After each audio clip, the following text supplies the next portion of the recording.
Hey guys, this is something that I'll probably just do once or twice if I need it.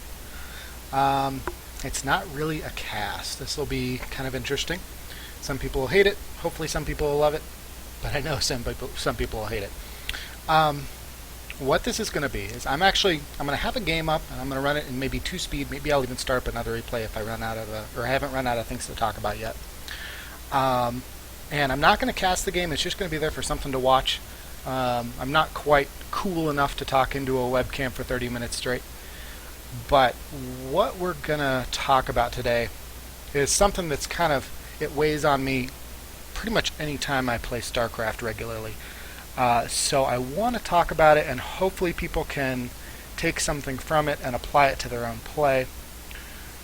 But really this is more just me venting about why I find myself to be so inconsistent, and some of the kind of overarching reasons for that I can change. And I'm hoping by kind of using you guys as a sounding board, similar to the before and after series, maybe I can get you guys involved and have you help me out to fix some of these things that are preventing me from being as good as I know I could be. So I'd like to start this off by just kind of putting things into perspective.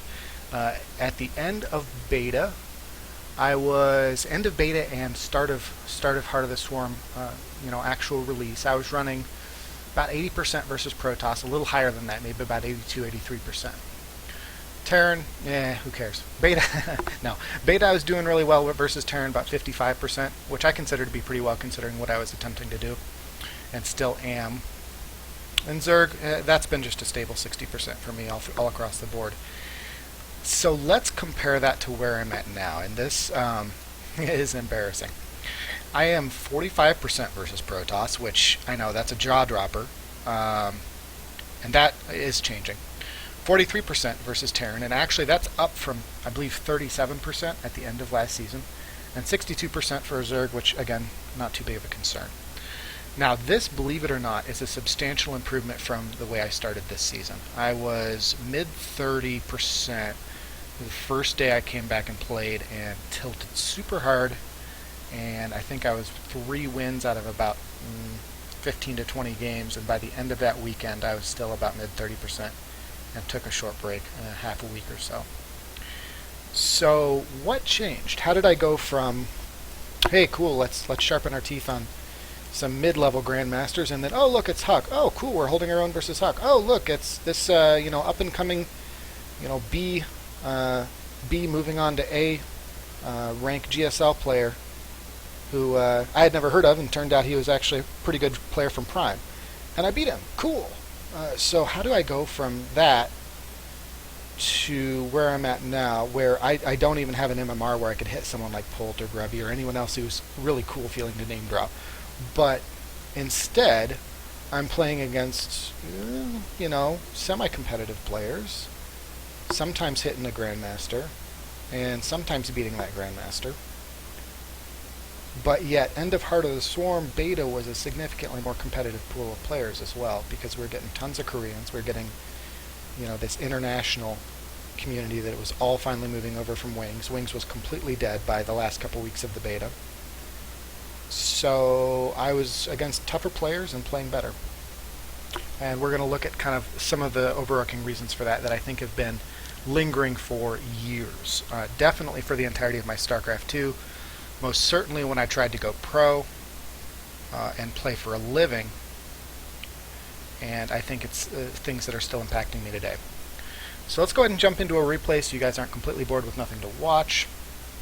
So I've got a couple lined up. This first one's pretty interesting. I considered casting it, but it kind of just is a good example of where I came from with that before and after, and where that's evolved. I feel like this opponent actually pushed me much further than I've been pushed since I switched over that play. So this is going to be a good one. We'll watch it with the sound turned down on 2-speed, and I'm going to kind of rant a bit. So what I've been kind of keeping tabs on for, I guess, the last 6 months or so since I came back to StarCraft is, first and foremost, what caused me to come in so strong. I started off feeling great, and I mean, I had a lot of changes going on in my life. I was starting a new job, blah blah blah. Girlfriend and I broke up, So it's not like I can necessarily say, oh, I was in a great time back then, and now I'm not. Actually, I'm in a better place outside of my StarCraft world than I was back then. But yet now, when I micro, I mean, it's just high intensity. It's this kind of thing where my shoulders, I actually feel it in my shoulders 2 hours later. My wrist locks up, things to that effect. But yeah, back then it was just completely smooth. My APM was higher, and my accuracy was significantly higher. So there's a few things that I've noticed that directly correlates with. First off, exercise. I would say that's actually the most impactful, and I never would have guessed it, that there would be such a huge connection between StarCraft and going for a jog every other day. But there is. And back when I was playing Brood War, I was on a hockey team. I was getting tons of exercise. But now, well, first off, you don't have a direct correlation between the girls you date and the sport you play, so there's less motivation. So also, I feel like I have less time, and it's not something where it's right after school every day. So, list many, many excuses for why someone, moving on into their 30s doesn't exercise, and that's why. But what I found was the day after I would exercise, I mean, we're talking just 30 minutes of jogging, nothing spectacular, a little bit of lifting, but that's it. I mean, nothing that I would ever go and brag about, ooh, look at me, I exercise, just to get out of the house, run, and get some exercise. That was it. And the next day, I was loose, feeling very comfortable, but it took consistency. It took, exercising once or twice in a week is all well and good, but really it wasn't until I was exercising 4 or 5 times a week that I really felt this just huge weight lift off my shoulders when I played StarCraft. Something about it just relieves tension. I don't know. It's just some kind of positive effect on your brain. But now these days, I'm trying to get back into it, but I still notice that I'm definitely not where I was when I first started playing again. And part of that is because there's kind of this, it's kind of like playing StarCraft then takes up your time, so there's this, it's like almost counterintuitive to keep exercising while you're gaming regularly, because us being nerds, our first priority isn't exercising, it's playing lots of video games. So I start playing StarCraft and I'm doing really well, and oh, rock on, and then I get home from work and it's like, well, I could go for a run, but no, I'm going to log on and stream. And so it ended up kind of self-defeating, and it took me a long time to realize there was a direct connection there. So that's actually the first thing that came to mind that this is cat's out of the bag now. That's actually the first thing that came to mind for me that I'm gonna need to fix if I want to up my game as a StarCraft player. And that's such a bizarre thing to think about. But when I look at things like TLO, he kind of logs what his day is like as a professional gamer and what he's learned a lot from his sports psychiatrist, I guess that's what they're called. And it sounds like exercise and just mixing up his routine with a lot of non-gaming things is critical for him, and I wouldn't be surprised if it's also critical for me. Okay, so on that note, if you see me on the stream tilting, this is where I'm going to get you guys involved. Let's say I've played 15 games in a day. It's a Saturday, and I'm like, oh, I'm going to hammer out some games because I really want to stream. And I seem frustrated. I try to select 3 drones for a gas, and I somehow select 4 and put them on the gas and don't even bother to fix it because who cares? That's, from what I can tell, indicative that I actually haven't been exercising enough. I know that's completely bizarre, but from what I've been able to tell from watching my play over the last 6 months or so, that's the direct cause. And now other things, like if I'm really stressed out from work, sure.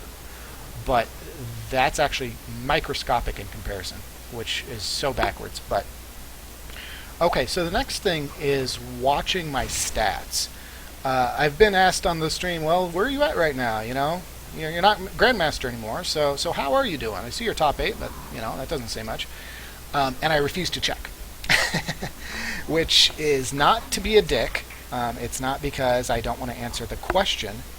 It's because what we saw just now when I checked my statistics was purely for the purpose of this cast. And I will not be doing that again for probably at least a week.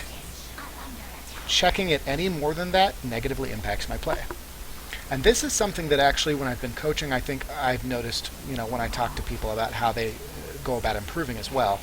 They're measuring every day. Did their win-loss rate improve, or did it go down? And that creates a type of pressure on you as a player, and definitely on me as a player, because then all of a sudden we're looking at our win rate and saying, man, I'm at 62%. I dropped down by 3% today. Man, that's terrible. But no, 62% is great. I would kill to be at 62% right now. But yet last season, I was sitting at, high 60s, and I dropped down from 67 or 68% to 65%, and I get frustrated by that? I mean, how counterproductive is that? I mean, that's just self-defeating. But there it is. It's human nature. We're never satisfied with what we have in more ways than one. And in this case, our best is never good enough. Well, in this case, it goes one step further. And I really think the closer you look at your statistics, whether it's just your win to loss or your specific rank statistics or whatever it may be, the worse you're going to do. Some people maybe work well in that capacity, but from what I've seen by and large, it's not a good thing. So for me, the rule now is I can check it once a week. And admittedly, I did check it before this cast, so technically I checked it this time twice a week. But I'll allow it. But by and large, I'm not going to be looking at... I'll turn something on so you guys can at least watch the production. By and large, I'm not going to be looking at my win rate anymore, which I know is bonkers. Now, the one thing that I will allow myself to do once in a while is if I'm considering making a guide, maybe I do get back into Grandmaster, I hope I do, get back into Grandmaster, and you know what, it's time for me to revise my Zerg versus Protoss guide, and hey, my Zerg versus Terran is starting to get where it needs to be. Maybe it's now 55%. I'm hoping I can get there here pretty soon with the changes I've made.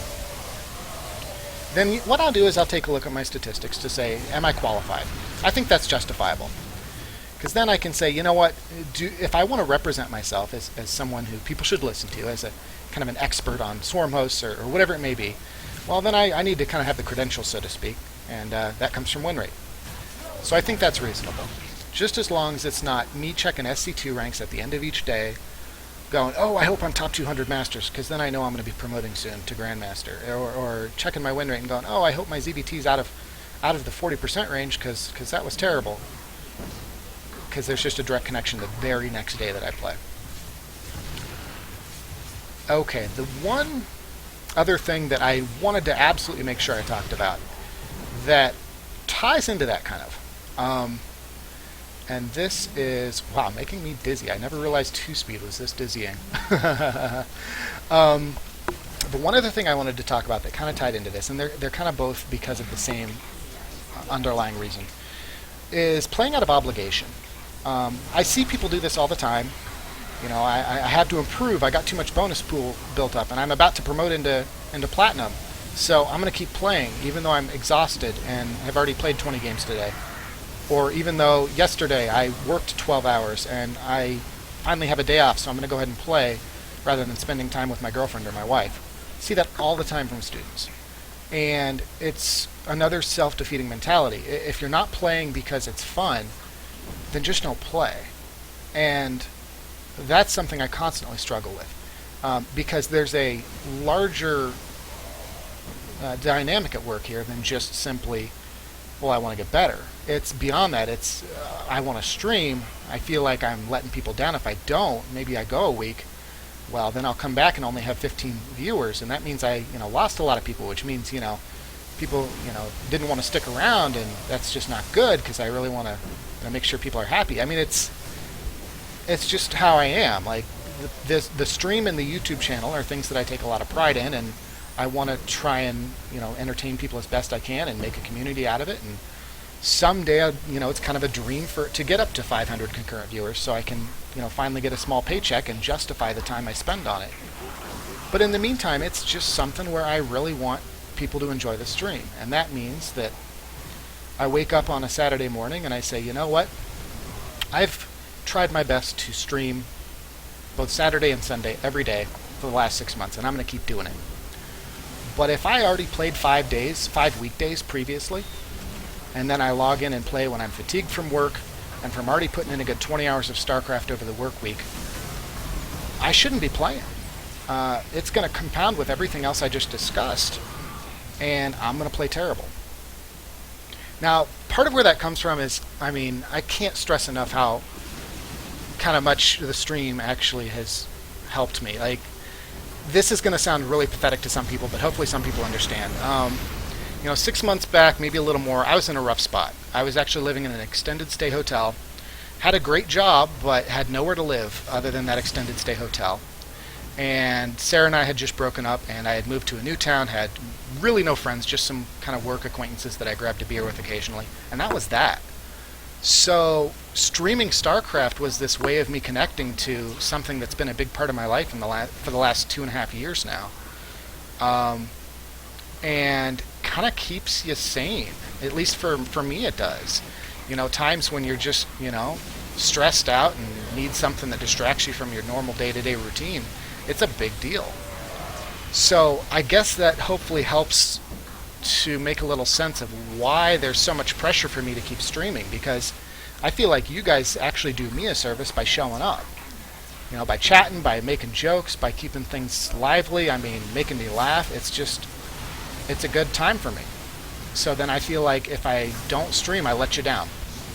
And if I don't, put up a YouTube cast every week or so, I let you down. Well, that is also self-defeating, because I'm streaming to have fun again. Not only am I playing StarCraft to have fun, but I'm streaming to have fun.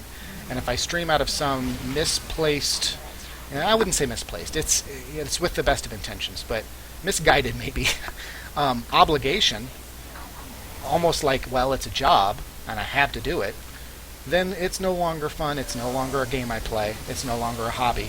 It's another job, and a job that I admittedly will say pays terribly. So I guess that's the third big thing I wanted to talk about, is just maybe I won't stream as much, but hopefully the quality's going to be higher, and hopefully I'll get some of this other stuff figured out and figure out what it is that causes me to tilt, what it is that causes me to stop having fun or get too stressed out. And the quality will be better, even if the quantity's not there. And those of you who, I'm gone for a week and you lose interest, no big deal, that happens. But those of you who stick around, I hope you can be patient with the times I've got to take a break, play a different game, maybe even stream a different game, because more and more I'm finding that it's just crucial that I do that, or you're going to be watching high diamond level play. Because with all those three things I just mentioned, if they're compounding, I play at a low masters level. And it's just like, I can't even begin to grasp why it's so impactful. But it is, so there you have it. Okay, well, this was a long enough rant. I would say 34 minutes of game time divided by 2 is enough. We'll call it 14 minutes probably of pure ranting. Let me know if this was just a whine fest and you thought it was pretty lame and you don't want to see it again. Then I won't ever record one again. But I felt like this could be something really beneficial to me, to just put all the cards on the table and say, this is why I suck sometimes. And this is why I try not to suck and sometimes defeat myself in the process. So if you can keep me honest on any of this stuff when you're watching the stream or on YouTube videos, do so.